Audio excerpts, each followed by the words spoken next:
ಎತ್ತು ಬಿಸಾಕ್ಬಿಟ್ಟು ಸೊಂಡ್ಲಲ್ಲಿ ಉಜ್ಜಿಬಿಟ್ಟಿದೆ ಇಲ್ಲಿ ಹೊಟ್ಟೆ ಮೇಲೆ ಹೊಟ್ಟೆಯಲ್ಲಿರೋದೆಲ್ಲ ಈಚೆ ಹೋಗ್ಬಿಟ್ಟಿದೆ. ಕಾಲ್ದು 3-4 ಜಾಗ ಕಟ್ಟಾಗಿತ್ತು.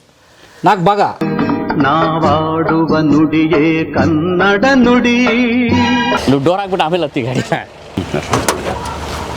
ಪ್ರಾಣಿ ನೋಡಿದಿರಿ ಈ ರಸ್ತೆಯಲ್ಲಿ? ಈ ಆನೆ ನೋಡಿದ್ದೀನಿ ಸರ್, ಚಿರತೆ ನೋಡಿದ್ದೀನಿ. ಸೊ ಕಡವೆ, ಜಿಂಕೆ, ಕಾಡೆಮ್ಮೆ ರೆಗ್ಯುಲರು, ಓ ಮತ್ತೆ ಕಾಡ್ ಪಾಪ ಅಂತ ಬರುತ್ತೆ, ನೋಡಿದ್ದೀರಾ? ಅದೇ ದಪ್ಪ ಕಣ್ಣು, ಚಿಕ್ಕದಾಗಿರುತ್ತೆ ಅದು, ಹಾಂ, ಕರಡಿ. ಸೊ ಎಲ್ಲ ನೋಡಿದ್ದೀನಿ. ಓಕೆ. ಯಾವುದಾದ್ರೂ ನಿಮ್ಮ ಮತ್ತು ಪ್ರಾಣಿಯ ಮುಖಾಮುಖಿ ಯಾವ್ದಾದ್ರು ಒಂದು ಘಟನೆ? ಒಂದು ಸಲ ಕಡವೆ ಅಂದರೆ ಅದೇ ಜಿಂಕೆ ಥರ ದೊಡ್ಡದು, ಜಿಂಕೆ ಥರ ದುಡ್ದು. ಸೊ ಅದು ಯಾಕಂದರೆ ಸುಮಾರು ಹತ್ರ ಹೋದರೆ ಎಲ್ಲ ಪ್ರಾಣಿನೂ ಒಂಥರ ಇದೆ, ವೈಲ್ಡ್ ಆಗುತ್ತೆ. ವೈಲ್ಡ್ ಆಗಿರುತ್ತೆ. ಸೊ ಆನೆ ಏನಂದರೆ, ಸೊ ನಾವು ಆನೆ ಬಗ್ಗೆ ರಿಸರ್ಚ್ ಮಾಡ್ತಾ ಇರೋದ್ರಿಂದ ಸೊ ನಾವೇನು ಮಾಡ್ತೀವಿ, ಲೈಕ್ ಒಂದು ಆನೆಗೆ ಸ್ವಲ್ಪ ಇಂಜುರಿ ಆಗಿತ್ತು. ಸೊ ಅದ್ರದ್ದು ಸ್ವಲ್ಪ ಕಾಲುಗೆ ಏನೋ ಒಂದು ತಗಲಿತ್ತು. ಸೊ ಅದನ್ನ ಫೋಟೋಗ್ರಾಫ್ ಮಾಡಬೇಕಿತ್ತು. ಸೊ ಸ್ವಲ್ಪ ಅದನ್ನ ಫೋಟೋಗ್ರಾಫ್ ಮಾಡಿ ಎಲ್ಲ ಇದು ಮಾಡ್ತಾಯಿದ್ವಿ. ಒಂದು ಸತಿ ಏನಾಯಿತು, ಆನೆ ಮಲಗಿತ್ತು. ಸೊ ಅವಾಗ ಜಾಸ್ತಿ ಹೋಗ್ತಾಯಿಲ್ಲ, ಕುಣ್ತಾ ಇತ್ತು ಆನೆ. ಸೊ 3 ಕಾಲಲ್ಲೇ ನಡೀತಾ ಇತ್ತು. ಸೊ ನಾವೇನು ಅಂದ್ಕೊಂಡು ಸ್ವಲ್ಪ ಇದು ಮಾಡಿದ್ರೆ ಸ್ವಲ್ಪ ಟ್ರೀಟ್ಮೆಂಟ್ ಎಲ್ಲ ಕೊಡೋಕ್ಕೆ ಅದು ಫೋಟೋಗ್ರಾಫ್ ಎಲ್ಲ ಮಾಡಬೇಕಿತ್ತು ಕಾಲ್ದು. ಸೊ ಅದನ್ನು ಒಂದು ಬಂಡೆ ಮೇಲೆ ಕೂತ್ಕೊಂಡು ಮಾಡ್ತಾಯಿದ್ವಿ. ಸೊ ಅದೇನು ಮಾಡ್ತು, ಆನೆ ಹೋಗ್ತಾಯಿತ್ತು. ಸೊ ಅದಕ್ಕೆ ತಲೆ ಕೆಡಿಸ್ಕೊಂಡಿಲ್ಲ ಯಾರಿದ್ದಾರೆ ಏನು ಅಂತ. ಸಡನ್ನಾಗಿ ಟರ್ನ್ ಆಗಿಬಿಡ್ತು. 3 ಕಾಲಲ್ಲಿ ಓಡ್ತಾ ಇದ್ದಿದ್ದಾನೆ 4 ಕಾಲಲ್ಲಿ ಬರೋಕ್ಕೆ ಶುರು ಮಾಡಿಬಿಡ್ತು. ಒಂಥರ ಬುಲೆಟ್ ಥರ ಬಂತು ಫಾಸ್ಟಾಗಿ. ಸೊ ಆನೆ ಯಾವತ್ತು ನೋಡಿ, ಆನೆಗೆ ಮನುಷ್ಯರಿಗೆ ಒಂದು 30-100 ಮೀಟ್ರ್, 50-100 ಮೀಟ್ರ್ ಡಿಸ್ಟೆನ್ಸ್ ಇರಬೇಕು. 100 ಮೀಟ್ರ್ ಅಂದರೆ ಒಂದು 300 ಅಡಿ ಡಿಸ್ಟೆನ್ಸ್ ಇರಬೇಕು. ಆವಾಗ ನಾವು ಸೇಫು. ಅದಕ್ಕಿಂತ ಒಳಗಡೆ ಏನಾದರೂ ಹೋದರೆ ಸೊ ನಮ್ಮ ಕತೆ ಮುಗೀತು. ಅಂದರೆ ನಮಗೆ ವಿ ಡೋಂಟ್ ಹ್ಯಾವ್ ಚಾಯ್ಸ್. ಆನೆ ಡಿಸೈಡ್ ಮಾಡಬೇಕು ಅವನನ್ನು ಹೊಡಿಬೇಕಾ ಬಿಡಬೇಕಾ ಅಂತ. ನಮ್ಮ ಡಿಸಿಷನ್ ತಗೊಳಕ್ಕೆ ಚಾನ್ಸೇ ಇಲ್ಲ ಅಲ್ಲಿ. ಅಣ್ಣ ಇವತ್ತು ನನ್ನ ಬೇಡ ಬಿಟ್ಬಿಡು ಅದೆಲ್ಲ ಇಲ್ಲ, ಕೇಳಲ್ಲ. ಅದು ಆನೆ ಡಿಸೈಡ್ ಮಾಡಬೇಕು. 30-50 ಮೀಟ್ರ್ ಮೇಲೆ ಇದ್ದರೆ ನೀವು ಡಿಸೈಡ್ ಮಾಡಿ ಸೊ ಏನಾಗುತ್ತೆ ಅಂತ. ಅದ್ರ ಒಳಗಡೆ ಇದ್ರೆ ಆನೆ ಡಿಸೈಡ್ ಮಾಡುತ್ತೆ ನಿಮ್ಮನ್ನು ಹೊಡಿಬೇಕಾ ಬಿಡಬೇಕಾ ಅಂತ ಅಷ್ಟೇ. ಸೊ ಮನುಷ್ಯರದ ಏನು ಡಿಸಿಷನ್ ಇಲ್ಲ. ಯಾಕಂದರೆ ಆನೆ ಒಂದು 4,000-5,000 kg ಇರುತ್ತೆ. 5 ಟನ್ನು. ಓಕೆ, ಬರೋದು ಅದ್ರ ಮೈ ಮೇಲೆಲ್ಲ ಧೂಳೆಲ್ಲ ಇರುತ್ತೆ. ಓಕೆ, ಅಟ್ಯಾಕ್ ಮಾಡಬೇಕು ಅಂತ ಬಂದಾಗ ಏನಾಗುತ್ತೆ, ಅದು ಫೋರ್ಸ್ಗೆ ಧೂಳೆಲ್ಲ ಎದ್ದೇಳುತ್ತೆ. ಆ ಬರೋಗೆ ಒಂದು 5 ಟನ್ ಬುಲೆಟ್ ಬಂದಂಗೆ ಬರುತ್ತೆ. ಒಂದು ಮಿಸೈಲ್ ಥರ ಬರುತ್ತೆ, ಧೂಳೆಲ್ಲ ಎದ್ದೇಳುತ್ತೆ. ಅವಾಗ ನಾನು ಕಂಡಿರೋ ದೃಶ್ಯ ಹೇಳ್ತಾ ಇದ್ದೀನಿ. ಸೊ ಕೈ ಕಾಲಲ್ಲಿ ಎನರ್ಜಿ ಇರಲ್ಲ, ಮೈಂಡ್ ಓಡಲ್ಲ. ಸುಮಾರು ಜನ ಹೇಳ್ತಾರೆ, ಸೊ ಆನೆ ಬಂದ್ಬಿಟ್ರೆ ಓಡಬೇಕು, ಸೊ ಮರ ಹತ್ತಬೇಕು, ಇದೆಲ್ಲ ಕಲ್ತಿರ್ತೀರ, ತಲೆಯಲ್ಲಿ ಓಡಲ್ಲ. ತಲೆ ಬ್ಲ್ಯಾಂಕ್, ಏನೂ ಇರಲ್ಲ ತಲೆಯಲ್ಲಿ. ಎದುರು ಬಿಡ್ತಾನೆ, ತಲೆ ಬ್ಲ್ಯಾಂಕ್ ಆಗಿಬಿಡುತ್ತೆ. ಈ ಥಿಯರಿಯಲ್ಲಿ ಅದು ವರ್ಕ್ ಆಗಲ್ಲ, ಯಾವುದು ವರ್ಕ್ ಆಗಲ್ಲ, ಬ್ಲ್ಯಾಂಕ್ ಆಗಿಬಿಡುತ್ತೆ. ಯೋಚನೆ ಮಾಡೋಕ್ಕೆ ಶಕ್ತಿ ಇರಲ್ಲ, ಕೈಯಲ್ಲಿ ಕಾಲಲ್ಲಿ ಶಕ್ತಿ ಇರಲ್ಲ, ಎದ್ದೇಳಕ್ಕಾಗಲ್ಲ. ನನ್ನ ಹತ್ರ ಕ್ಯಾಮ್ರಾ ಇತ್ತು, ನಾನು ಕ್ಯಾಮ್ರಾ ಎತ್ಕೊತಾ ಇದ್ದೀನಿ, ಎನರ್ಜಿ ಇಲ್ಲ ಕೈಯಲ್ಲಿ. ಆ ಥರ ಮೈಂಡ್ ಸೆಟ್ ಆಗಿಬಿಡುತ್ತೆ. ಸುಮಾರು ಜನ ಏನು ಹೇಳ್ತಾರೆ, ಆನೆ ಅಟ್ಯಾಕ್ ಮಾಡ್ತು ಅಂತ. ಅದೆಲ್ಲ ಮಾಕ್ ಚಾರ್ಜ್ ಮಾಡ್ತಾರೆ. ಆನೆ ರಿಯಲ್ ಆಗಿ ಅಟ್ಯಾಕ್ ಮಾಡಿದ್ರೆ ಈ ಥರ ಎಲ್ಲ ಪ್ರಾಬ್ಲಮ್ಸ್ ಆಗಿಬಿಡುತ್ತೆ.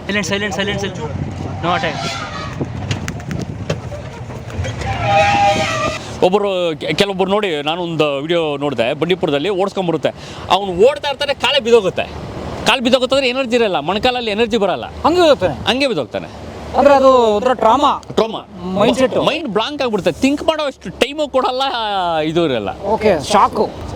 ನನಗೆ ಆ ಥರ ಆಯಿತು. ಆಮೇಲೆ ಆನೆ ನನ್ನನ್ನು ಬಿಟ್ಟು ಹೋಯ್ತದು. ನಾನು ತಪ್ಪಿಸ್ಕೊಂಡೆ ಅಂತ ಹೇಳೋಕ್ಕಾಗಲ್ಲ, ಆನೆ ಬಿಟ್ಟು ಹೋಯ್ತು. ಬಟ್ ಆ ಡಿಸ್ಟೆನ್ಸ್ ಕಮ್ಮಿ ಇದ್ರಾ? ಅದೇ ಅದು ಸುಮಾರು ಹತ್ರ ಆಗ್ಬಿಡ್ತು. ಫೋಟೋ ತೆಗಿಬೇಕಲ್ವಾ, ಕಾಲಿದು. ಸೊ ನಮ್ಗೆ ಗೊತ್ತಿತ್ತು ಇದಾಗುತ್ತೆ ಅಂತ. ನಾವು ಒಂದು ಮರೆಯಲ್ಲಿ ತೆಗಿತಾ ಇದ್ವಿ. ಬಟ್ ಅದಕ್ಕೆ ಏನಾಗ್ಬಿಡ್ತು, ಗಾಳಿ ಡೈರೆಕ್ಷನ್ ನೋಡ್ಕೊಳ್ಳುತ್ತೆ, ಸೊಂಡ್ಲಲ್ಲಿ ವಾಸನೆ ಕಂಡು ಹಿಡ್ಕೊಂಡ್ಬಿಡ್ತು. ಸೊ ಅವಾಗ ಹೋಗ್ತಾ ಇದ್ದಿದ್ದಾನೆ, ಸಡನ್ನಾಗಿ ತಿರುಗಿ ಮೂವ್ ಆದಾಗ ಆ ಮೈಂಡು ಓಡಲ್ಲ. ನೀವು ಎಕ್ಸ್ಪೆಕ್ಟ್ ಮಾಡಿಲ್ಲ. ಸೊ ಆ ಥರ ಆಗ್ಬಿಡುತ್ತೆ ಸುಮಾರು ಜನಕ್ಕೆ. ಮತ್ತು ಸುಮಾರು ಜನ ಏನು ಮಾಡ್ತಾರೆ, ಆನೆ ಆನೆ ಓಡಿಸ್ಕೊಂಬಂದಾಗ ಸಾಯ್ತಾರಲ್ವ, 90% ಆಫ್ ದ ಪೀಪಲ್ ಸಾಯಲ್ಲ. ಆನೆ ಬೈಕೆ ಸೋತೋಗ್ತಾರೆ. ಏನಾಗುತ್ತೆ, ಓಡೋವಾಗ ಏನಾಗುತ್ತೆ, ಕೈ ಕಾಲು ಬಿದ್ದೋಗುತ್ತೆ. ಆನೆಗೆ ಸಿಗಬೇಕಾಗಿಲ್ಲ, ಬಿದ್ದೋದಾಗ ಆನೆಗೆ ಈಸಿಯಾಗಿ ಸಿಕ್ಬಿಡ್ತಾರೆ. ಒಂದು ಹಾರ್ಟ್ ಅಟ್ಯಾಕ್ ಆಗಿರ್ಬೋದು, ಅಥವಾ ಬಿದ್ದು ಗಾಯ ಆಗಿರ್ಬೋದು. ಆ ಬಿದ್ದು ಎಲ್ಲಿ ಬೀಳ್ತೀರಿ ಏನೂ ಗೊತ್ತಾಗಲ್ಲ, ಆ ಬಿದ್ದಿದ್ದ ಗಾಯಗಳೇ ಸಖತ್ ಹಿಂಸೆ ಆಗಿಬಿಡ್ತವೆ. ಸೊ ಆ ಥರ ಸುಮಾರು ಇನ್ಸಿಡೆಂಟ್ ಆಗುತ್ತೆ. ಅವತ್ತು ತಪ್ಪಿಸ್ಕೊಂಬಿಟ್ರಿ? ಅವತ್ತು ತಪ್ಪಿಸ್ಕೊಂಬಿಟ್ರೆ. ನಾನು ತಪ್ಪಿಸ್ಕೊಳ್ಳಲ್ಲ, ಅದೇ ಆನೆ ಬಿಡ್ತು.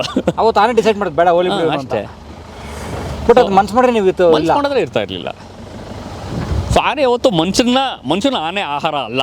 ಓಕೆ, ಅದು ಏನದು ಒಂದು ಥ್ರೆಟ್ಗೆ ಬರುತ್ತೆ. ಓಕೆ, ಸೊ ನಾವೇನು ಮಾಡಿಲ್ಲ ಅಂದರೆ, ಸೊ ಇವಾಗ ನನಗೂ ಅಷ್ಟೊಂದು ಧೈರ್ಯ ಇದ್ದು ಏನೂ ಮಾಡಿದೆ, ನಾನು ಬೋಲ್ಡಾಗಿ ನಿಂತ್ಕೊಂಡು ಇದು ಮಾಡಿದ್ರೆ ಆನೆ ಹೊಟ್ಟೋಗುತ್ತೆ. ಯಾಕಂದರೆ ಆನೆಗೆ ಗೊತ್ತಾಗ್ಬಿಡುತ್ತೆ, ಸೊ ಇವ್ನು ನನಗಿಂತ ಸ್ವಲ್ಪ ಬಲಶಾಲಿಯಾಗಿದ್ದಾನೆ ಅಂತ ಆನೆಗೆ ಗೊತ್ತಾಗ್ಬಿಟ್ರೆ ಹೊಟ್ಟೋಗುತ್ತೆ. ಬಟ್ ಅಷ್ಟು ಧೈರ್ಯ ನಮ್ಗೆ ಇರಬೇಕಲ್ಲ. ಸೊ ಆ ಥರ ಇನ್ಸಿಡೆಂಟ್ ಸುಮಾರು ಆಗುತ್ತೆ. ಈಗ ಇದೆಲ್ಲ ಕಾಡೆ, ಇನ್ನು ಊರು ಬಂದಿಲ್ಲ? ಇಲ್ಲ, ಊರು ಬಂದಿಲ್ಲ ಸರ್, ಇದೆಲ್ಲ ಫುಲ್ ಕಾಡೆ. ಸೊ ಇಲ್ಲೂ ಮುಂದೆ ಒಂದು ಇನ್ಸಿಡೆಂಟ್ ನಡೀತು, ಅದೊಂದು ಇನ್ಸಿಡೆಂಟ್ ಹೇಳ್ತೀನಿ. ಸೊ ಅಲ್ಲೇನಾಯ್ತು ಅಂದರೆ, ಇದೇ ರೋಡಲ್ಲೇ ಸ್ವಲ್ಪ ಮುಂದೆ ಊರ ಹತ್ರ. ಸರ್ ಎಲ್ಲಿಗೆ ಬಂದು ಸರ್ ನಾವೀಗ? ಸರ್ ಇವಾಗ ರಾಗಿಹಳ್ಳಿಯಿಂದ ಸೇವಾನಾಯಕನ ದೊಡ್ಡಿ ಅಂತ ಊರಿಗೆ ಹೋಗ್ತಾ ಇದ್ದೀವಿ. ಸೊ ಅಲ್ಲಿ ಒಂದು ವಿಕ್ಟಿಮ್ ಇದ್ದಾನೆ, ಆನೆ ಬಂದು ಹೊಡೆದು ಇದಾಗಿದ್ದು. ಬಟ್ ಈ ಜಾಗ ಬಂದು ಈ ಹಲಸಿನ ಮರದ ಹತ್ರ ತಿಂತಾ ಇತ್ತು, ಆನೆ ಬಂದು ಮೇಯ್ತಾ ಇತ್ತು. ಸೊ ಅವನೇನು ಮಾಡಿದ್ದಾನೆ, ಬೆಳಿಗ್ಗೆ ಗಾರೆ ಕೆಲಸಕ್ಕೆ ಹೋಗ್ತಾನೆ. ಬೆಳಿಗ್ಗೆ ಗಾರೆ ಕೆಲಸಕ್ಕೆ ಹೋಗ್ತಾ ಇದ್ದಾನೆ ಅವನು. ಸೊ ಬಸ್ಸಿಗೆ, ಸೊ ಇಲ್ಲಿ ಮುಂದೆ 1 ಕಿಲೋಮೀಟರ್ ಬಸ್ ಸ್ಟಾಪ್ ಇದೆ, ಬಸ್ಗೆ ಹೋಗ್ತಾ ಇದ್ದಾನು.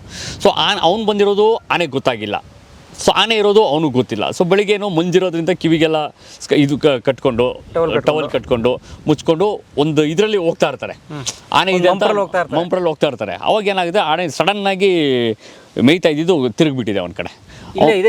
ಇದೇ ಮರ. ಸೊ ಅವ್ನು ಏನು ಮಾಡಬೇಕು ಅಂತ ಗೊತ್ತಿಲ್ಲ, ಓಡಕ್ಕೆ ಹೋಗಿದ್ದಾನೆ. ಸೊ ಅದು ಸೊಂಡ್ಲಾಕಿ ಹಿಡ್ಕೊಂಡು ಎಳೆದು ಸ್ವಲ್ಪ ಈ ಸೊಂಡ್ಲಲ್ಲೇ ಉಜ್ಜಿ ಎತ್ತು ಬಿಸಾಕಿದಾಗ ಏನಾಗಿದ್ದಾನೆ, ಮೋರಿಗೆ ಹೋಗಿ ಬಿದ್ದುಬಿಟ್ಟಿದ್ದಾನೆ. ಆ ಮೋರಿಲಿ ಬಿದ್ದುಬಿಟ್ಟಿದ್ದಾನೆ. ಆನೆಗೆ ಕಾಣ್ತಿಲ್ಲ, ಸೊ ಆನೆ ಊಟೋಗಿದೆ. ಸೊ ಅವ್ನು ಕಿರ್ಚೋದು ಇದು ನೋಡಿ ದಾರಿಯಲ್ಲಿ ಹೋಗ್ತಾ ಇರೋರು ಸೌಂಡ್ ಕೇಳ್ಕೊಂಡು ಒಂದು ಸೊ ಏನೋ ಆಯಿತು ಅಂತ ನೋಡಿದರೆ ಅವನ್ನ ಇದಾಗಿದೆ. ಮತ್ತು ಈ ಮನೆಯವರೇ ಮಂಜು ಅಂತ ಆ ಮನೆ ಇದೆಯಲ್ಲ, ಸೊ ಆ ಮನೆಯವರೇ ಸೊ ಬಂದು ಅವ್ರು ಚೇರ್ಮನ್ ಆಗಿದ್ದರು ಪಂಚಾಯತಿ, ಅವರೇ ಬಂದು ಎತ್ಕೊಂಡೋಗಿ ಅವ್ರ ಗಾಡಿಯಲ್ಲಿ ಹಾಸ್ಪಿಟ್ಲಿಗೆ ಕರ್ಕೊಂಡೋಗಿ ಇದು ಮಾಡೋದು. ಸೊ ಆವಾಗ ಸ್ವಲ್ಪ ಟ್ರೀಟ್ಮೆಂಟ್ ಎಲ್ಲ ಕೊಟ್ಟು ಡಿಪಾರ್ಟ್ಮೆಂಟ್ ಕಡೆಯಿಂದ, ಸೊ ಗಣೇಶ್ ಅಂತ ರೇಂಜರ್ ಇದ್ದರು, ಅವರು ಸ್ವಲ್ಪ ಇದು ಮಾಡಿದ್ರು. ನಾವೆಲ್ಲ ಸಹಕಾರ ಮಾಡಿ ಸೊ ಪಾಪ ಅವನು ಬದುಕುಳಿದ. 3 ತಿಂಗಳು ಕೋಮಾ ಸ್ಟೇಜಲ್ಲೇ ಇದ್ದ ಅವನು. 3 ತಿಂಗಳಾದ್ಮೇಲೆ ಬದುಕ್ತ ಅವನು. ಸೊ ಮನೆ ಹುಡ್ಕೊಂಡು ಹೋಗ್ತಾಯಿದ್ವಿ. ಸೊ ಕಾಲು ಮುರಿದೋಗಿತ್ತು, ಅದಾದಮೇಲೆ ಈ ಭಾಗ ಹೊಟ್ಟೆ ಭಾಗ ಎಲ್ಲ ತುಳಿದ್ಬಿಟ್ಟಿತ್ತು. ಅಣ್ಣ ಹೋಗೋಣ ನೋಡೋಣ ಬನ್ನಿ. ಈಗ ಇವರೆಲ್ಲ ಹೋದ್ರು, ಮುಂದೆ ಹೋದ್ರು, ಮುಂದೆ ಓಕೆ ಮುಂದೆ ಸೆಟ್ಲ್ ಆಗ್ಬಿಟ್ಟವ್ರು.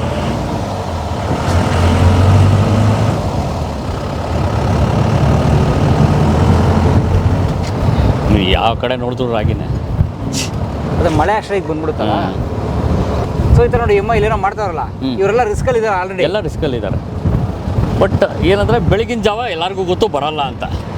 ಆದರೆ ಅವತ್ತು ಅವನು ಅದು ದುರಾದೃಷ್ಟ ಬಂದೇ ಬಿಟ್ಟಿದೆ. ಬೆಳಿಗ್ಗೆ ಜಾವ ಮೇಯ್ಕೊಂಡು ವಾಪಸ್ ಹೋಗ್ತಾ ಇತ್ತಲ್ಲ ಆನೆ, ಆನೆಗೆ ಹೋಗಿ ಸಿಗಾಕೊಂಡು ಆನೆಗೆ ಹೋಗಿ ಸಿಗಾಕೊಂಡ. ಛೇ, ಇಲ್ಲಿ ಎಡಕ ಗೊತ್ತು, ನಮ್ಮ ವೇಲು ಗೊತ್ತು.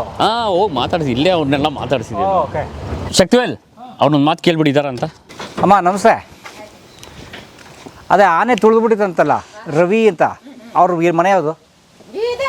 ಇದೆ ನಾವೇ ತಾಯಿ ತಂದೆ, ನಾನೇ ತಾಯಿ ಅವರೇ ತಂದೆ. ಓ, ನೀವು ರವಿ ಅವ್ರ ತಂದೆ ತಾಯ? ನಮಸ್ಕಾರ. ಸೊ ಎಲ್ಲಿ ರವಿ?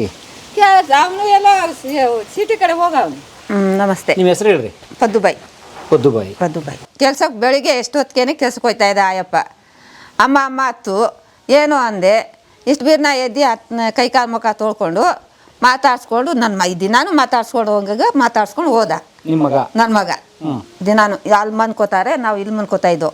ಎಬ್ಬರಿಸಿ ಮಾತಾಡ್ಸ್ಕೊಂಡು ಹೋದ. ಮಾತಾಡ್ಸ್ಕೊಂಡು ಹೋಗಿದ್ದ ಮನುಷ್ಯ ಹೋಗವನೆ. ಅಲ್ಲೂ ಮನ್ಸು ಮಾಡಿಕೊಂಡು ಆ ದೇವಸ್ಥಾನಗಳ ಆಂಜನೇಯ ದೇವಸ್ಥಾನಗಳಿಗೆ ಒಂದ್ಗಳಿಗೆ ನಿಂತ್ಕೊಂಡವನೆ. ಪುನಃ ಏನ ಮಾಡಿಕೊಂಡು ಹಿಂದಕ್ಕೆ ಹೋಗವನೆ.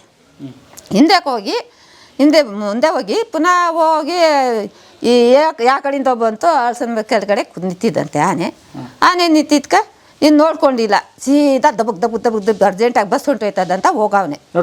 ನಡ್ಕೊಂಡೆ ಅಪ್ಪ ನಡ್ಕೊಂಡು ಹೋಗಿದ್ದು ಇನ್ನು ನೋಡ್ಕೊಂಡಿಲ್ಲ ಅಪ್ಪ.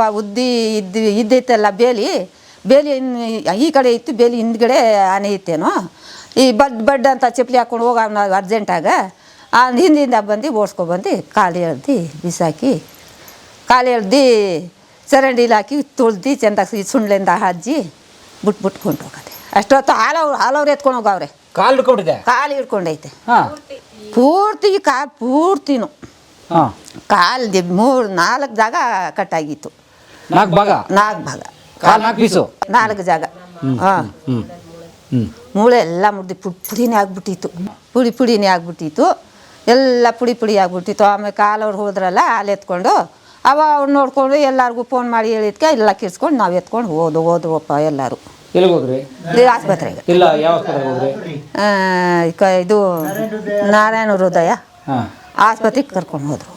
ಆಮೇಲೆ ಏನಾಯಿತು? ಆಮೇಲೆ ಏನು ಆಗಲಿಲ್ಲ, ಆಸ್ಪತ್ರೆಗೆ ತೊಗೊಂಡೋಗ ತೋರಿಸಿ ಅವರೇನೆ ಎಲ್ಲ ಖರ್ಚಾಕಿ ಅವರೇ ತೋರಿಸಿ ವಾಸಿ ಮಾಡಿ ಕಳಿಸ್ರಪ್ಪ. 2 ತಿಂಗಳು ಇತ್ತು ಅಲ್ಲಿ. ಎಷ್ಟಾಯ್ತು ಖರ್ಚು? ಅದು ಹೇಳಲಿಲ್ಲ ನಮ್ಗೆ. ನಾವು ಮಾತ್ರ ಒಂದು ಪೈಸಾನು ಹಾಕ್ನಿಲ್ಲ. ಜಾಸ್ತಿ ಉಜ್ಬಿಟ್ಟಿತ್ತಾ? ಇಲ್ಲೆಲ್ಲ ಉಜ್ಬಿಟ್ಟಿತ್ತು, ಇದೆಲ್ಲ ಉಜ್ಜಿ ಇಲ್ಲೂ ಪಕ್ಕೆ ಇದೂ ಮೂಳೆನು ಮುರಿದೋಗಿತ್ತು. ಇದು ಮೂಳೆನು, ಈ ಕಾಲು ಇಲ್ಲೆಲ್ಲ ಉಜ್ಜಿ ಇಲ್ಲೆಲ್ಲ ಗಾತ್ರ ಆಗ್ಬಿಟ್ಟಿತ್ತು. ಆನೆ ಇದ್ರಂಗೇನೆ ಆಗ್ಬಿಟ್ಟಿತ್ತು ಎಲ್ಲ ಉಜ್ಬಿಟ್ಟು. ಈಗ ಏನು ಕೆಲಸ ಮಾಡ್ತಾರೆ ನಿಮ್ಮ ಮಗ? ಏನು ಸುಮ್ಗೋಯ್ತಾನೆ ಸಿಟಿ ಕಡೆ ಒಂದ್ಗಳಿಗೆ ಕೆಲಸ ಮಾಡ್ಕೊಂಡು ಆ ಕಡೆ ತಿರ್ಗದ್ಕೇನೆ ಕಾಲು ನೋವು ಅಂತ ಬಂದು ಸುಸ್ತಾಗಿ ಊಟ ಮಾಡಲ್ಲ, ಸಾಯಂಕಾಲ ಗಟ್ಟ ಬಿದ್ಕೋತಾನೆ. ಏನೇನು ಮಾಡ್ತಾನೆ ಅವನೇನು ಮಾಡಲ್ಲ, ಜಾಸ್ತಿ ಮಾತ್ರ ಕೆಲಸ ಮಾಡಲ್ಲ. ಕುಡಿಯೋದು ಅಷ್ಟು ಕುಡಿಯೋದು, ಬಿತ್ಕೊಳ್ಳೋದು, ಆ ಕಾಲು ಈ ಕಡೆ ಬಿಸಾಕೊಳ್ಳೋದು, ಗೇನಾನೇ ಇಲ್ಲ. ಬಾಧೆ ಬಿದ್ದ. ಮದುವೆ ಆಗಿದೆಯಾ? ಮದುವೆ ಆಗಿ 2 ಮಕ್ಕಳು ಅವ್ರೆ. ಹೆಂಡ್ರು ಗಾರ್ಮೆಂಟ್ಸಿಗೆ ಹೋಯ್ತಾಳೆ. ಇಲ್ಲೇ ಇದ್ದಾರಾ? ಇಲ್ಲ ಗಾರ್ಮೆಂಟ್ಸ್ ಬೆಳಿಗ್ಗೆನೇ ಹೋದ್ಲು ಆಯಮ್ಮ. ಬಟ್ ಇಲ್ಲೇ ವಾಸ ಇರ್ತಾರೆ? ಇಲ್ಲೇ ವಾಸ, ಇಲ್ಲೇ ಅವ್ರು ಇಲ್ಲಿಂದಾನೆ ಆಯಪ್ಪನೂ ಹೋಯ್ತಾನೆ. ಮಂಗಳೂರದವ್ರು ಓದ್ತಾವನೆ. ಒಬ್ಬ ಚಿಕ್ಕವನು, ದೊಡ್ಡವನು ಎಲ್ಲೋ ಬನಾಗಟ್ಟಕ್ಕೆ ಹೋದ, ನೆನ್ನೆ ಬರ್ನೇ ಇಲ್ಲ. ಆನೆ ತುಳಿಯಕ್ಕೆ ಮುಂಚೆ ಕುಡಿತಿರ್ಲಿಲ್ಲ? ಆನೆ ಕುಡ್ದ ಮುಂಚೆನೂ ಕುಡಿತಾ ಇದ್ರಪ್ಪ, ಸುಳ್ಳು ಯಾಕೆ ಹೇಳ್ಬೇಕು. ಅವ್ರ ಮುಂಚೆನೇ ಇಲ್ಲಿ ಹಣ್ಣೆ ಮಾಡ್ತಾರೆ, ಎಲ್ಲಿ ತಗೊಂಡು ಜೋಬ್ನಲ್ಲಿ ಹಾಕ್ಕೊಂಡು ಅರ್ಧ ಕುಡ್ಕೊಂಡು ಅರ್ಧ ಜೋಬ್ನಲ್ಲಿ ಹಾಕ್ಕೊಂಡು ಹೋಗವನೆ. ಬೆಳಿಗ್ಗೆನೆ ಎತ್ಕೊಂಡು ಹೋಗವನೆ. ಏನಾಗಿಲ್ಲ, ನೋಡ್ನಿಲ್ಲ ಆನೆಗೆ. ಆನೆ ಹಲಸಿನಕಾಯಿ ಕಿತ್ಕೊಂಡು ತಿಂತಾಯ್ತಲ್ಲ ತೋಟ ಪಕ್ಕದಲ್ಲೇ, ಹಿಂದ್ಗಡೆಯಿಂದ ಹೋಗಿ ಸುತ್ತಕೊಡ್ತು. ಏನು ಮಾಡೋಕ್ಕಾಗಲ್ಲ. ಇನ್ನು ಇರೋದು ಮಾತು ಹೇಳಬೇಕು, ಸುಳ್ಳು ಯಾತ್ಗೆ ಹೇಳ್ಬೇಕು ನಾವು. ಹಂಗಾಗಿ ಹೆಂಗೋ ದೇವ್ರ ದುಡ್ಡು ನಿನ್ನ ದಿನ ಮಾಡಿ ಜೀವನ ಮಾಡಬೇಕಾಗಿತ್ತು, ತಿನ್ನಬೇಕಾಗಿತ್ತು, ಉಳಿಸ್ಬಿಡುತ್ತಾ ಭಗವಂತ. ಅದಾಗಿತ್ತು ಪಜಿತಿಯಪ್ಪ. ಜೀವನೇ ಇತ್ತಿಲ್ಲ, ಒಳಗಡೆ ನೀರಾಗಿದ್ರು ಹೋಯ್ತೈತಿಲ್ಲ. ಉಳಿಸ್ಕೊಟ್ರು ಪಾಪ ಆಸ್ಪತ್ರೆಯಲ್ಲಿ. ಎಷ್ಟು ಮಕ್ಕಳು ನಿಮಗೆ? ಒಬ್ಬಳೇ ಹೆಣ್ಮಕ್ಳು, ಒಬ್ಬಳೇ ಗಂಡು ಮಗ, ಇಬ್ಬರೇನೆ. ಹೆಣ್ಮಕ್ಳು ಮದುವೆ ಮಾಡಿದ್ರಿ? ಮದುವೆ ಮಾಡಿ ಆಯಮ್ಮನೂ ತೀರ್ಕೊಟ್ರು. ಕಾಯಿಲೆ ಬಂದು ಮಗಳು. ಅವ್ರಿಗೂ ಆಯಮ್ಮನ್ಗುರು 1 ಗಂಡು ಮಗ 2 ಹೆಣ್ಮಕ್ಳು ಅವರೇ. ಇವನು ಒಬ್ಬನೇ ರವಿ. ಒಟ್ಟು ಕಾಡಲ್ಲಿ ಕಷ್ಟ ನಿಮ್ಮ ಜೀವನ. ಇವಾಗ ರಾಗಿ ಹಾಕ್ತೀವೋ ಅದೇನೋ ಬಂದು ಮೇಯ್ಕೊಂಡು ಹೋಯ್ತು ಅಂದರೆ ಇಲ್ಲ ನಮಗೆ. ಹಲಸಿನ ಮರ ಅದು ಇದು, ತೆಂಗಿನ ಮರ ಅದು ಇದು ಎಲ್ಲ. ಆವಾಗ ಸ್ವಾಮೀಜಿ ಒಂದು 25-30 ಸೊಸಿ ತೆಂಗಿನ ಸೊಸೆ ಕಟ್ಟಿದ್ದು. ಆವಾಗ ಬರೋದು ಜೊತೆ ಎಲ್ಲ ಗುದ್ದಿ ಫಲಿಗೆ ಬಂದಿದ್ದು ಎಲ್ಲ ಹಾಳು ಮಾಡಿಬಿಡ್ತದ. ಫಲ ಬಿಡೋದು ಎಲ್ಲ ಹಾಳು ಮಾಡಿಬಿಡ್ತು ಒಂದಷ್ಟು ದಿನ. ಆಮೇಲೆ ಇವಾಗೂ ಅಷ್ಟೇ ಬಂದು ಒಂದೊಂದು ನೋಡಿ ಬರ್ತವೆ, ಇಲ್ಲೆಲ್ಲ ಬಂತವೆ, ಮೇಯ್ಕೊಂಡು ಹೋಗ್ಬಿಡ್ತವೆ ತಿರ್ಗಾ ಕಡೆಗೆ. ನೀವು ಯಾವ್ದಾರು ಆನೆಯಿಂದ ಓಡಿದ್ದೀರಾ ಎದುರ್ಕೊಂಡು? ಅಯ್ಯೋ, ನಾನು ಹುಲ್ನೆಲ್ಲಿ ಮಾಡ್ಕೊಂಡಿದ್ದೆ. ಇಷ್ಟದ ಹುಲ್ಲು ನೆಲ್ಲು ಚೆಚ್ಚಿ ಇದು ಮಾಡ್ಕೊಂಡು ಅಲ್ಲೇ ಕಣ ಮಾಡ್ತಾಯಿದ್ದೋ. ಏನೇನು 30-40-50 ವರ್ಷ ಆಯ್ತೇನೋ ಈ ಹುಡುಗ. ಆವಾಗ ಮದುವೆನೂ ಆಗಿರಲಿಲ್ಲ. ನಾವು ಪೊಲಿ ಹುಡುಗರು ಎಲ್ಲ ಹೋದು. ಅದು ತಿಂಗಳು ಬೆಳಕು ರಾತ್ರಿ ತಿಂಗಳು ಬೆಳಗ್ಗೆ ಹೊಲ ಇವಾಗೆಲ್ಲ ಕಟ್ಟೋದು, ರಾಗಿ ಕಟ್ಟೋದು, ಕುಯ್ಯೋದು, ಬಿಸಾಕ್ಬಿಡ್ತಾ ಇದು. ಅದನ್ನು ಕಂತೆ ಕಟ್ಟಬೇಕಲ್ಲ. ಈ ಬಿಸಿಲು ಕಟ್ಟಿದ್ರೆ ಎಲ್ಲ ಉದುರ್ತದೆ ಅಂದ್ಬಿಟ್ಟು ತಂಬತ್ನೆಲೆ ಕಟ್ಟೋದು, ಅದರಲ್ಲೇ ಉಳ್ಕೊಳ್ಳೋದು. ಅಲ್ಲಿ ಮನ್ಗಿದ್ದೀವಿ ಮೇಲೆ. ಇವಾಗ ಹೂವು ಅಂತ ಬಂತು, ಇಲಾಸಿನೇ ಬಂದ್ಬಿಡ್ತು ಈ ಕಡೆಯಿಂದ. ಈ ಮನೆಯಲ್ಲಿಲ್ಲ, ಇವಾಗ ಆ ಮನೆಯಲ್ಲಿದ್ದು ನಾವು. ಇಲಾಸಿನೇ ಬಂದ್ಬಿಟ್ಟು ಅಲ್ಲೊಬ್ಬ ಮನ್ಗಿದ್ದ. ಅವ್ನಿಗೆ ಎಚ್ಚರಿಕೆ ಆಯಿತು. ನನ್ನ ನಾಯಿ ನನ್ನ ತಲೆಯಿಂದನೇ ಮನ್ಕೊಳ್ಳೋದು. ಒಂದು ನಾಯಿ ಸಾಕಿದ್ದು ಅದು. ಹೆಂಗಂದರೆ ಬರೋದು, ನನ್ನ ಜೊತೆಗೆ ಬರೋದು. ಮನ್ಕೊಂಡಿತ್ತು. ಆದರೆ ನಾನೇ ಮಾಡ್ಕೊಂಡಿದ್ದೆ. ನನ್ನ ಪಕ್ಕದಲ್ಲಿರೋದು ಅವನು ಓಡೋಗ್ಬಿಟ್ಟವನೇ. ಈ ನಾಯಿ ಏನು ಮಾಡೋದೆ ಒಂದೇ ಸಾರಿ ಹೂವು ಅಂತಲ್ಲ ಎತ್ತಿದೆ, ಇದಕ್ಕೆ ತಿಪ್ಪೆಗುಂಡಿಗೆ ಹಾಕ್ಬಿಡ್ತು. ಆ ಕಡೆ ಒಂದು ತಿಪ್ಪೆಗುಂಡಿ ಇತ್ತು. ಯಾರನ್ನ? ನಾಯಿನ. ಆನೆ? ಎತ್ತು ಬಿಸಾಕ್ಬಿಡ್ತು ಸೊಳ್ಳೆಂಡೆ. ಅದು ತಿಪ್ಪೆಗೆ ಬಿಸಾಕ್ಬಿಡ್ತು. ಕೊಯ್ಯಂದಿದೆ, ಅದು ಸಪ್ತಾನೇ ಇಲ್ಲ. ಅದು ಏನು ತಪ್ಪಿಸ್ಕೊಂಡು ಬಂದ್ಬಿಡ್ತು ಅವರು. ಅದು ನನ್ನ ಪಕ್ಕದಲ್ಲಿ ಮನ್ಕೊಂಡಿದ್ದೆ. ಆ ಕಡೆ ಓಡೋಗ್ಬಿಟ್ಟ. ಅವನಿಗೂ ಇದೆಲ್ಲ ಆಗಿ ಮಂಡಿ ಏಟು ಅದು ಇದು ಮಾಡ್ಕೊಂಡು ಬಂದ್ಬಿಟ್ಟವನೇ. ನಾನು ಎದ್ದೆ ಬಂದ್ಬಿಟ್ಟು ಇದು ಏನು ಮಾಡಿದೆ, ಬಂದ್ಬಿಡೆ. ನಮ್ಮ ಅಪ್ಪನಿಗೆ ನಮ್ಮ ಅಮ್ಮನಿಗೆ ಅಪ್ಪ ಅಮ್ಮನ ಹೇಳೋಕ್ಕೆ ಉಸಿರಿಲ್ಲ ನನಗೆ. ಬಂದ್ಬಿಟ್ಟೆ. ಆಮೇಲೆ ಈ ಕಡೆ ಇದು ಹಾಕಿದ್ವು ಈ ಅಲೆಮನೆ ಇದು ಕಬ್ಬು ಹಾಕಿದ್ದು ಆ ಅಗ್ನಾಗ ಕಬ್ಬಿನ ಗದ್ದೆಗೆ ಬಿದ್ದುಬಿಟ್ಟು ಆನೆ ಹಾಂ ಲೊಟ ಪಟ ಅಂತ ಎಲ್ಲ ಮುರಿತಾಯಿದ್ದು. ಆಮೇಲೆ ಎಲ್ಲರೂ ಊರು ಜನ ಎಲ್ಲ ಬಂದರು, ದಬಡಾಗಿ ತಮಟೆ ಗಿಮಟೆ ಹೊಡೆದು ಗಿಡ್ದು ಹೂ ಅಂತ ಹೊಡಿದಕ್ಕೆ ಓಡಿಸು. ಅವಾಗೆಲ್ಲ ಕಬ್ಬು ಹಾಕಿದ್ದು. ಈ ನ್ಯಾಷನಲ್ ಪಾರ್ಕ್ ಆಗಿದಾಗಿಂದ ಈ ಆನೆ ಕೊಟ್ಲೆ ಜಾಸ್ತಿನೇ ಆಗ್ಬಿಟ್ಟಿತ್ತು ಇಲ್ಲಿ. ಯಾಕೆ? ಎಲ್ಲೆಲ್ಲಿ ಇದ್ದಾವೆಲ್ಲ ಅಲ್ಲಿ ಬರ್ತವೆ ಆನೆ. ಆವಾಗ ಅಷ್ಟೊಂದು ಇರಲಿಲ್ಲ ಆನೆ, ಇವಾಗ ಜಾಸ್ತಿ ಆನೆ. ಇವಾಗ ರೋಡ್ ಕಂಟ್ರೋಲ್ ಆಗವೆ. ಇನ್ನು ಇವಾಗ ಬೆಳೆ ಬತ್ತಲ್ಲ, ಇವಾಗ ತೆನೆ ರಾಗಿ ಅದು ಇದು ಬರ್ತವೆ, ಅದು ಎಲ್ಲ ತಿನ್ಕೊಂಡು ಹೋಗ್ತವೆ. ಹಲಸಿನಕಾಯಿ ಅದು ಇದು ಏನೂ ಮುಡ್ಗೋಲ್ಲ. ಸ್ವಾಮೀಜಿರು ಒಂದು 25-30 ಇದು ಮಾವಿನ ಸೊಸಿ ಕೊಟ್ಟಿದ್ದು, ಒಂದು ಮಡಗಿಲ್ಲ, 2-3 ಇವೆ ಸೊಸಿ. ಇಷ್ಟು ಬರೋವಾಗ ಅದೆಲ್ಲ ಮುರಿದಾಕ್ಬಿಡೋದು, ಕಾಯ್ದು ಎಲ್ಲ ತಿನ್ಕೊಳ್ಳೋದು. ಅಯ್ಯೋ ಅವಾಗ ನಾವು ಜೀವನ ಮಾಡಬೇಕಾಯ್ತು ಭಾರಿ. ಇನ್ನು 50 ವರ್ಷ ಆಯಿತು ನಾವು ಎಲ್ಲ ಮಾಡಿ. ಅವಾಗ ಎಷ್ಟು ನಿಮ್ಗೆ ಏಜ್ ಈಗ? 60-70 ವರ್ಷ ಆಗ್ತದೆ. ಆವಾಗೆಲ್ಲ ಕಾಡಲ್ಲ ಸರ್. ಇವಾಗ ನಾವು ಬಂದು ಸೇರಿ ಇಲ್ಲಿ ಹುಟ್ಟಿದ? ಇಲ್ಲ, ನಾವು ಅಲ್ಲಿ ಹತ್ಕೊಪ್ಪಿ ಹತ್ರ ಚಿಕನ್ ದೊಡ್ಡಿ ಅಂತ. ಚಿಕನ್ ದೊಡ್ಡಿ? ಹತ್ಕೊಪ್ಪಿ ಹತ್ರ. ಅವ್ರು ಚಿಕನ್ ದೊಡ್ಡಿ, ಅರೆ ದೊಡ್ಡಿ ಅಂತ. ಗೊತ್ತು ಅದೇ ಅರೆ ದೊಡ್ಡಿ ಅಂತ. ಚಿಕನ್ ದೊಡ್ಡಿ ಗೇಟಿಂದ ಈ ಕಡೆ ಅರೆ ದೊಡ್ಡಿ ಅಂತ ಐತೆ, ಅಲ್ಲೇ ನಾವು ಸ್ಥಳ. ಇಲ್ಲಿ ಯಾಕೆ ಬಂದ್ರಿ? ಆವಾಗೆಲ್ಲ ನಾವು ನಮ್ಮ ತಂದೆ ನಮ್ಮ ತಾಯಿ ನಮ್ಮ ದೊಡ್ಡಪ್ಪ ಚಿಕ್ಕಪ್ಪ ಇವರ ಭಾಗ ಆದ್ರಲ್ಲ, ಆವಾಗ ಹೇಳ್ರೆ ಗೌರ್ಮೆಂಟ್ನವ್ರು ಕೊಟ್ರಂತೆ ನಮ್ಮ ತಾತನಿಗೆ. ಇಲ್ಲಿ ದರಖಾಸ್ತಿನಲ್ಲಿ ಜಮೀನಾಗಿತ್ತು. ಇಲ್ಲಿದ್ದವರು ಎಲ್ಲ ಅವರೆಲ್ಲ ಒಟ್ಟಿಗೆ ಇದ್ರಲ್ಲ, ನೀನು ಅಲ್ಲಿ ಹೋಗು ಇಲ್ಲಿ ಹೋಗು, ಅಲ್ಲಿ ರೋಷ್ಟು ಹಿಂಗಿಸ್ಕೊ, ಅಲ್ಲಿ ಹಿಂಗಿಸ್ಕೊ ಅಂದ್ಬಿಟ್ಟು ಇಲ್ಲಿ 2 ಎಕರೆ ಜಮೀನು ಕೊಟ್ರಲ್ಲ, ಅವಾಗ ಇಲ್ಲಿ ಬಂದ್ಬಿಟ್ರು. ಎಷ್ಟು ಎಕರೆ ಸಿಕ್ತಿಲ್ಲ ಜಮೀನು? ಆವಾಗೆಲ್ಲ ಒಂದು 2-4 ಎಕರೆ ಇತ್ತು, ಆವಾಗ ಕೊಟ್ಟಿದ್ರು. 2 ಎಕರೆ ಕೊಟ್ಟಿದ್ರು ಅವರು. ಆಮೇಲೆ ಅದ್ರ ರೋಷ್ಟು 30 ಅದು ಹಿಂಗಿಸ್ಕೊಂಡು ರೋಷ್ಟು. ಈಗ ಎಷ್ಟು ಭೂಮಿ ಟೋಟಲ್? ಈಗ ಎಷ್ಟಿದೆ ಟೋಟಲ್ ಭೂಮಿ? ಒಂದು 4-5 ಎಕರೆ. ಅದೇ 3-4 ಜನ ಭಾಗ. ಎಲ್ಲ ಬರೀ ರಾಗಿ? ಬರೀ ರಾಗಿ ಅದು ರೋಷ್ಟು. ಇನ್ನು ಯಾರು ಮಾಡ್ತಾರೆ? 2-3 ವರ್ಷ ಆಯಿತು ಆರಾಮ ಮಾಡಿ, ಯಾರ್ಯಾರಿಗೋ ಕೊಟ್ಬಿಟ್ಟಿದ್ದೀನಿ. ಏನು ಮಾಡೋಣ ಬರನೇ. ಬಟ್ ಅವನ್ನ ಒಂದು ಇಂಟರ್ವ್ಯೂ ಮಾಡಿದ್ವಿ ಸರ್. ಅವ್ನು ಹೇಳಿದ ಕಾನ್ಸೆಪ್ಟ್ ಅಂದರೆ, ಇವಾಗ ಆನೆ ಮೇಲೆ ಏನಿರಬೇಕು, ಅವನಿಗೆ ದ್ವೇಷ ಇರಬೇಕು. ಒಂದು ಇಂಟರ್ವ್ಯೂದಲ್ಲಿ ಏನು ಹೇಳ್ದ ಗೊತ್ತಾ ಅವನು? ಸರ್ ಏನು ನಿನ್ನ ಆನೆ ಬಗ್ಗೆ ಏನು ಅಭಿಪ್ರಾಯ, ಇಷ್ಟೆಲ್ಲ ಮಾಡ್ತಲ್ಲ ಆನೆ ಅಂದ್ರೆ?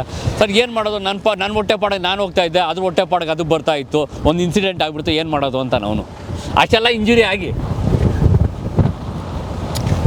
ಆ ಕ್ಲಿಪ್ ನನ್ನ ಹತ್ರ ಇದೆ, ಕೊಡ್ತಿರ್ಬೇಕಾದ್ರೆ.